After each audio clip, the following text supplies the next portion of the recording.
Kejadian paling sering serangan jantung, henti jantung, dan penyakit stroke itu justru terjadi di day 1 dan day 2 lebaran. Why? Karena orang itu belum sadar bahwa ini lagi tubuh ngeriset, terus langsung dikasih pressure berat.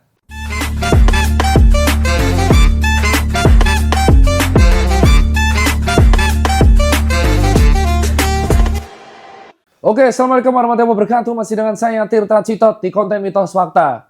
Ini edisi apa? Ramadan atau Lebaran? Lebaran. Edisi Lebaran. Minal aizin wal faizin, mohon maaf lahir batin, terutama buat fans Manchester United, fans Arsenal yang sering saya bahas. Moga-moga dimaafkan hanya untuk hari ini. Besok kita ceng-cengan lagi. Oke, pertanyaan pertama. Pertanyaan pertama nih Pak. Dehidrasi menyebabkan kelelahan dalam penglihatan. Ini bener nih. Tumben kamu benar. Itu fakta.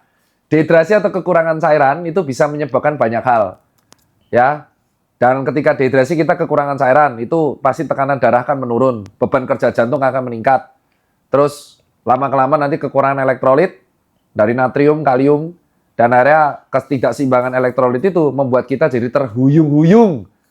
Ya, gejala orang dehidrasi sedang berat itu penglihatannya jadi ganda. Itu benar. Jadi ganda-ganda. Habis itu yang dilihat adalah malaikat. Mati Pak soalnya. Jadi kalau kamu sudah dehidrasi dan kamu mengalami gangguan penglihatan, itu berarti kamu sudah dekat dengan rahmatullah. Itu cara untuk mendekatkan diri dengan Tuhan, yaitu adalah kamu lari sampai kamu penglihatannya blur. Terus biasanya habis blur itu blackout. Bukan ngantuk, blackout. Ya kalau nyetir sama aja kan, lagi nyetir, penglihatan blur, blackout, tabrakan. Nah, sama juga. Jadi intinya, hindari lari sampai dehidrasi parah. Kalau nggak percaya, wah ini kan udah lewat dah lebaran ya. Banyak kemarin kasus orang ngabuburan tuh interval. Curhat terhuyung-huyung. Nah, contohnya kayak gitu. Atau kamu habis deadlift 200 kilo, langsung aja bisa ketek hipotensi kan, blackout. Jadi kalau kamu lari sampai kamu penglihatannya blur, nggak apa-apa. Dikit lagi lewat itu. Dikit lagi lewat. Iya kalau masuk surga. Lari malah 50 derajat, merokok. Wah, cocok. Next. Habis lebaran, Li. Nah kan sudah lebaran tadi, maaf lahir batinnya. Kan tadi udah dimaafin. Ya gini lagi lah. Sekarang gini lagi. Next. Dimaafin opening doang nih. Duduk terlalu lama saat perjalanan mudik bisa menyebabkan deep vein thrombosis atau penggumpalan darah. Itu fakta.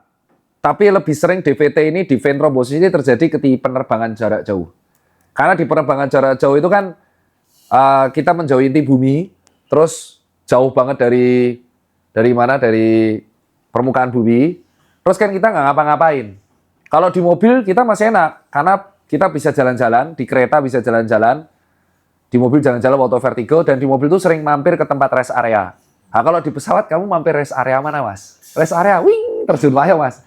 Nah itu alasan kenapa bagi beberapa orang yang memiliki penyakit kardiovaskular itu selalu ada catatan di pesawat. Kalau kamu order pesawat itu pasti ada tulisan, apakah kamu memiliki riwayat penyakit jantung atau gangguan terkait pembuluh darah.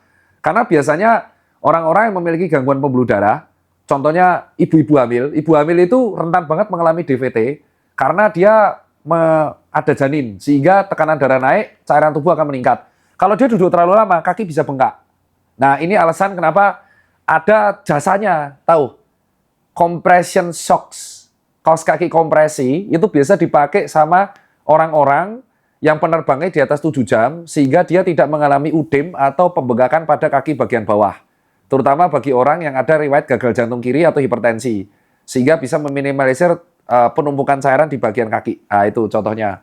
Dan itu jawabannya fakta. Makanya disarankan kalau kamu berpergian jauh berjam-jam, itu tetap 2 jam sekali, itu rest untuk stretching ringan, untuk mengurangi tension pada pinggang, punggung, dan mencegah DVT. Apalagi kalau teman-teman ada faktor resiko pernah mengalami setelah cek darah dan faktor koagulannya tinggi, darahnya kental. Nah itu bisa riskan banget mengalami DVT. Fakta itu. Next. Makan terlalu banyak santan makan terlalu banyak makanan yang mengandung santan bisa menyebabkan diare. Mitos. Santan itu sebenarnya nggak masalah bagi tubuh. Makan terlalu banyak, dia tidak menyebabkan kolesterol tinggi. Makan normal juga, dia tidak akan menyebabkan mencret, nggak. Kecuali santan basi, Mas. Yang bisa menyebabkan mencret adalah santan yang sudah basi. Ya, karena sudah ada fermentasi dan bakteri di situ jadinya mencret. Makan santan terlalu banyak, itu tubuh nggak segoblok itu. Yang menyebabkan kolesterol kita naik, itu adalah apa yang kita makan seharian. Misal kita makan dagingnya banyak banget, berlebih sekali. Terus kita makan nasi, terus kita sedentary lifestyle. Nah, itu bisa menyebabkan ketidakseimbangan kadar total kolesterol dan trigliserid. Jadi jangan pernah menyalahkan, kita gampang menyalahkan gitu loh. Terus kenapa kok tensi kita sering naik gitu ketika habis makan santan? Karena santannya itu dikasih bumbu banyak, nggak hanya santan, tapi ada kecap, ada garam, ada merica, terus dia ngerokok. Nah yang disalahin rata-rata santannya, enggak. Orang makan tongseng, orang makan tengkleng, salah, tongseng, sayur lodeh, ya itu nggak masalah sebenarnya. Asalkan ya dia makannya itu aja gitu loh. Jangan ditambah dengan makanan fast food yang atau makanan yang lain. Garamnya terlalu banyak. Sebenarnya es teh manis nggak menyebabkan tensi naik. Yang menyebabkan tensi naik biasanya itu garam. Jadi dia sudah makan, misalkan tongseng gitu kan, santan, dikasih garam, kasih kecap, terus makannya ngawur, terus ngerokok. Nah itu tensinya naik biasanya. Terus yang disalahin santan, enggak. Biasanya disalahin bukan itu. Makanya buat teman-teman sekalian yang makan enak, mau opor gitu, santan banyak, ya nggak apa-apa. Nggak apa-apa. Cuman tahu diri batasan aja, berhenti makan sebelum kenyang, jangan rakus. Kan besok bisa makan lagi. Kecuali lambungmu dibedah, diganti lambung sapi. Mamamah biak kan enak. Kalau lagi gabut, dilepeh, dimakan lagi. Ya mungkin kamu makan opor, lepeh, terus makan benguk lagi. Ganti lambung sapi, biar puas. Next. Mabuk perjalanan itu dikarenakan fisik yang capek serta makan terlalu banyak. Enggak, mabuk saat perjalanan memang ada orang yang namanya gangguan vertigo perifer. Jadi vertigo perifer itu ada gangguan keseimbangan pada tubuh, ada dua, sentral dan perifer. Dan perifer itu terkait perubahan posisi sama akselerasi. Jadi dia masuk ke dalam mobil, dia bingung otaknya menentukan bahwa yang bergerak itu dia atau pohon. Biasa kayak gitu. Jadi kita kan kalau dalam mobil, hukum Einstein, teori relativitas. Ketika kita bergerak dengan menyiringi cahaya, kita tuh cenderung kayak nggak bergerak. Ya kan? Jadi kita di dalam mobil, terus kecepatan 100 km per jam. Kita di dalam mobil tuh diam, tapi kita ngelihat pohon tuh bergerak. Bener kan? Nah itu akselerasi kan? Nah kadang orang yang gangguan vertigo perifer, itu bingung jadinya ngelihat kayak gitu terus jadi pusing. Karena dia tuh tidak bisa mengatur keseimbangan terkait pergerakan, perubahan posisi, dan kecepatan. Nah orang-orang dengan vertigo perifer ini atau mabuk perjalanan itu bukan salah base-nya, bukan salah makanan. Tapi dia harus mendapatkan perawatan khusus dari dokter spesialis saraf. Dan itu ada obatnya. Nggak bisa aku sebut sini, nanti beli sendiri. Harus pakai resep. Karena salah satu efek obatnya itu bisa menyebabkan kantuk yang sangat hebat. Antihistamin soalnya. Next. Masih hubungan sama mabuk perjalanan nih Pak. Kalau misalkan kita membuka jendela Ya gara-gara kamu ngomong halo. Kalau kita membuka jendela mobil saat perjalanan jauh, itu bisa membantu mencegah mabuk perjalanan. Gimana? Kalau misalkan kita lagi perjalanan jauh, buka kaca, biar anginnya kena muka gitu, kena badan, itu bisa membantu mencegah mabuk perjalanan nggak? Ya, karena muntahnya keluar ke pengendara belakang.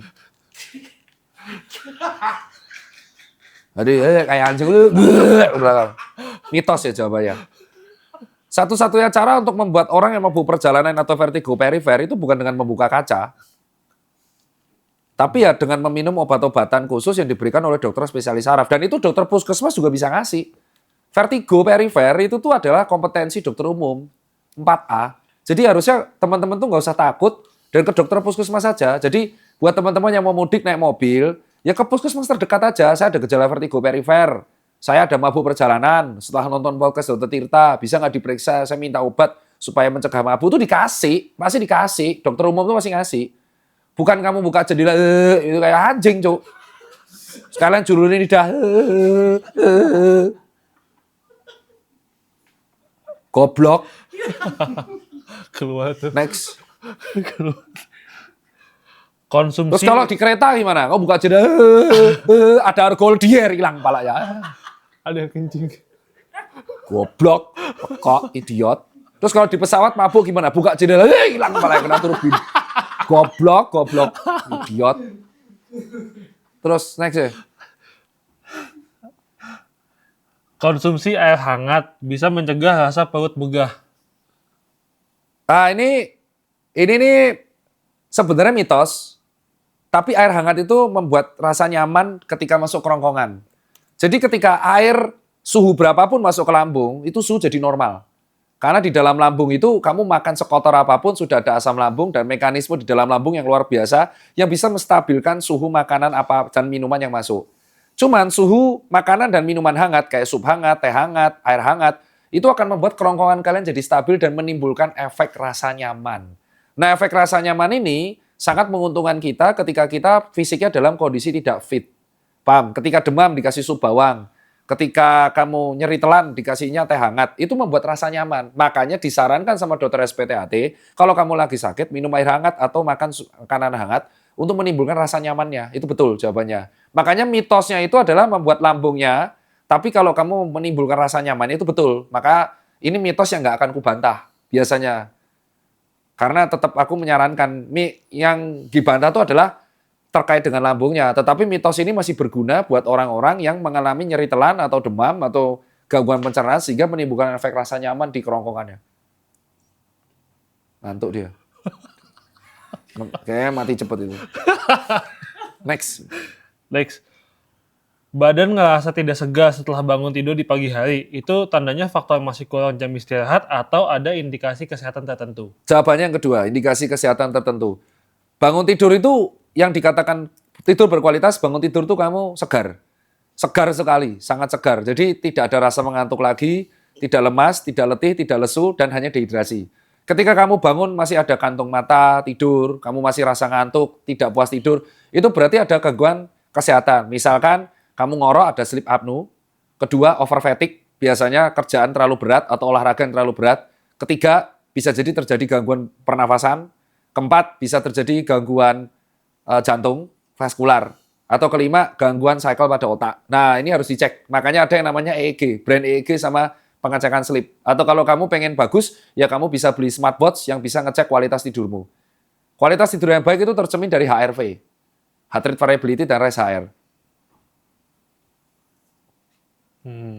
Jadi itu jawabannya fakta. Next. Sakit kepala setelah makan banyak makanan manis bisa terjadi karena lonjakan gula darah. Sebenarnya ini jauh banget hubungannya. Lonjakan gula darah itu nggak selalu sakit kepala. Kecuali gula darahnya nembus 500. Itu kehilangan kesadaran langsung. Jadi ada beberapa orang gangguan resisten insulin. Ini benar terjadi. Jadi pada pasien dia yang rutin sudah menggunakan suntikan injeksi insulin lewat sukutan, terus dia ternyata lupa injek, terus tiba-tiba makan makanan yang sangat manis. Itu gula darah bisa nembus gopek 500. Dan yang terjadi bukan hanya pusing dan hilang sadaran. Akibatnya apa? Itu kondisinya sangat darurat, triasenya merah, dan langsung diurus sama dokter penyakit dalam sub KGH sama anestesi. Karena berpacu dengan waktu dan bisa menyebabkan kematian. Gitu. Nah ini ya khusus buat kawan-kawan sekalian. Jadi sangat sakral buat kawan-kawan sekalian, terutama jika teman-teman memiliki penyakit riwayat diabetes, apapun itu, mau tipe 1, tipe 2, dan orang tua yang diabetes, itu harus dibatasi pemberian obat sama makanannya harus diawasin. Karena kalau obatnya terlalu banyak, dia bisa hipoglikemi parah, tapi kalau obatnya telat, dia bisa hiperglikemi parah. Kalau gula darahnya, contoh kayak gini, kamu makan gula sangat banyak, itu mentok-mentok 180, 190, dia tidak akan pusing, tapi haus. Jadi itu butuh pinter, kalau kamu makan terlalu manis, terlalu asin, dia akan haus. Sebagai respon bahwa kamu minum air supaya ini terdilusi. Gitu. Yang kasihan kalau misalnya ada gangguan pankreas, nah itu kehilangan kesadaran, bisa gopek. Kalau 500 bahaya banget, kondisi kedaruratan, bukan hanya pusing, kehilangan kesadaran. Next, agak panjang nih. Tubuh bisa mengalami food shock ketika tiba-tiba makan makanan yang sangat banyak setelah Ramadan, dan itu alasan mengapa menjadi lebih cepat ngantuk. Jawabannya tuh, ini gara-gara orang lebaran biasanya sholat id, makan bakso, terus siangnya tidur kan. Nah, itu karena dia kecapean berinteraksi dengan banyak orang. Bukan karena food shock. Kalau dari beberapa artikel yang aku baca. Jadi ketika kita berpuasa selama Ramadan, itu kan pola makan kita berubah. kita makannya dari buka puasa, taraweh, sahur selama 1 bulan penuh sehingga tubuh kita melakukan homeostasis yang baru. Ketika habis lebaran, kita makannya kembali normal, yaitu ke siklus awal, pagi, siang, sore, atau pagi, siang, malam. Ya, yang mengakibatkan adalah terjadi perubahan homeostasis. Nah, di saat itu sebenarnya makan kita itu nggak boleh terlalu banyak. Kalau makan terlalu banyak akan menyebabkan resiko dispepsia atau begah. Jadi jawabannya begah, itu betul. Terus kenapa kita ngantuk saat siang hari ketika lebaran? Jawabannya adalah karena tubuh lagi mereset homeostasisnya, bukan karena makanannya. Jadi kalian harus tahu ketika kita berpuasa kita kan selalu bangun jam 3, sahur, ya kan? Nah, ketika lebaran itu kita beraktivitas normal.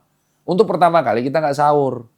Akhirnya ketika siang hari kita beraktivitas penuh, ketemu orang, lebaran, sowan sana sini, makan bakso, kan itu draining energi kan. Siang hari energi kita udah nol, makanya jadi tidur siang semua. Karena di hari lebaran pertama dan hari lebaran kedua, itu tubuh lagi mereset kembali ke normal. Hari ketiga seger. Itu artinya tubuh kalian tuh bagus banget. Makanya serangan jantung paling sering terjadi dan serangan diabetes paling sering terjadi itu di hari pertama dan hari kedua lebaran. Ini buat teman-teman tahu. Ini yang curhat dokter Pak Dr. Kukoas, internship di IGD, jaga puskesmas, dan bahkan ketika aku stase penyakit dalam dan jantung, kejadian paling sering serangan jantung, henti jantung, dan penyakit stroke, itu justru terjadi di day 1 dan day 2 lebaran. Why? Karena orang itu belum sadar bahwa ini lagi tubuh ngeriset, terus langsung dikasih pressure berat. Maka teman-teman yang memiliki riwayat penyakit jantung, keluarganya, ketika day 1 dan day 2 lebaran, jangan pernah terlalu over fatigue. Karena itu bisa memunculkan serangan dadakan di hari itu. Maka selalu di teman-temanku tuh justru yang jaga lebaran itu pasti sudah pasti akan ada 1 atau 2 kasus pasti serangan jantung. Selalu kayak gitu. Karena memang itu tubuh udah homeostasis dan ketika ngeriset gitu tidak semua pembuluh darah manusia tuh kuat gitu loh. Makanya bagi orang yang sudah ada riwayat penyakit jantung, contohnya tensinya 180, langsung stroke di hari H. Jadi bukan aku nakutin, cuman ini pengalaman dari tempat medis yang teman-teman harus secure. Nah, kejadian ketiga yang paling sering di lebaran itu kecelakaan. Kecelakaan, microslip, kecelakaan tunggal, peok dasi. Ya. Itu betul ya, itu bukan mitos ya. Next, pertanyaan ke-10 nih Pak. Untuk orang-orang yang memiliki riwayat gula darah tinggi itu nggak boleh makan makanan kue kering karena terlalu banyak gula. Sebenarnya orang yang memiliki riwayat gula darah tinggi itu bukan hanya kue kering, harus membatasi makanannya, titik tanpa koma. Jadi bukan hanya kue kering, yuk, ya. Kue kering tapi dia tidak makan kue kering tapi makan nasi goreng 100 porsi. Jadi pada dasarnya harus membatasi makanan apapun yang mengandung gula. Kentang ada gula. Tepung ada gula. Roti ada gula. Ubi ada gula. Nasi ada gula. Jagung ada gula. Dipilih yang indeks glikemiknya paling rendah. Bukan hanya kue kering, semua, literally semua membatasi intake makanan semua. Kalau kamu pengen makan daging rendang, berarti yang dibatasi adalah karbo. Jadi biar kamu bisa makan daging. Ah, kalau nggak ada nasi, nggak rendang, itu kan urusanmu sama cangkemmu, bukan urusan dokter. Saya kan cuma bisa edukasi. Saya nggak makan kue kering, saya nggak makan kastengel dok. Terus makan apa? Nasi 2 porsi. Saya Portugal, porsi tukang gali kubur untuk diri saya sendiri.